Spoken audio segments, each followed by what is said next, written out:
સુરત જિલ્લાના પલસાણા તાલુકાના એક ગામમાં શર્મસાર કરતી ઘટના બની છે। 4 વર્ષની માસૂમ બાળકી સાથે દુષ્કર્મ આચરવાની ઘટનાથી પંથકમાં હરકોઈ ભયભીત થયા હતા। પોલીસે એક શકમંદની અટકાયત કરી હોવાની પણ માહિતી સામે આવી છે। સુરતના પલસાણા તાલુકામાં વધુ એક દુષ્કર્મની ઘટનાએ લોકોની સંવેદનાને ઝંઝોળી દીધી છે। અહીં માતા પિતા નોકરિયાત હોવાથી નોકરી માટે ગયા હતા।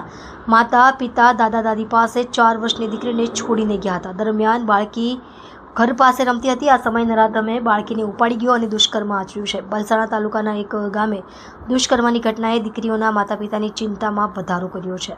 4 વર્ષની બાળકીના માતા પિતા નોકરી પર ગયા હતા અને દાદા દાદી ઘરે હોવાથી દીકરીને ઘરે છોડીને ગયા હતા। જોકે દીકરી ઘરની નજીક રમવા માટે નીકળી હતી। આ સમયે નરાધમ તેમને અવાવરું જગ્યાએ લઈ જઈને તેની સાથે દુષ્કર્મ આચર્યું હતું। બાળકી શેરીમાં રમતી હોવાને અને નરાધમ લઈ જતો હોવાના દ્રશ્યો સીસીટીવી કેમેરામાં કેદ થયા હતા। બાળકી ઘટના બાદ રડતી રડતી ઘરે આવી હતી અને તેમના ગુપ્તાંગમાંથી બ્લીડિંગ થતું હતું। બાદ સમગ્ર ઘટના પ્રકાશમાં આવતા ચકચાર મચી ગઈ હતી। સમગ્ર ઘટનાને પગલે કડોદરા પોલીસ, એલસીબી, એસઓજી સહિત પોલીસ કાફલો ઘટના સ્થળે પહોંચ્યો હતો અને એક શકમંદની અટકાયત કરી હોવાની માહિતી મળી છે।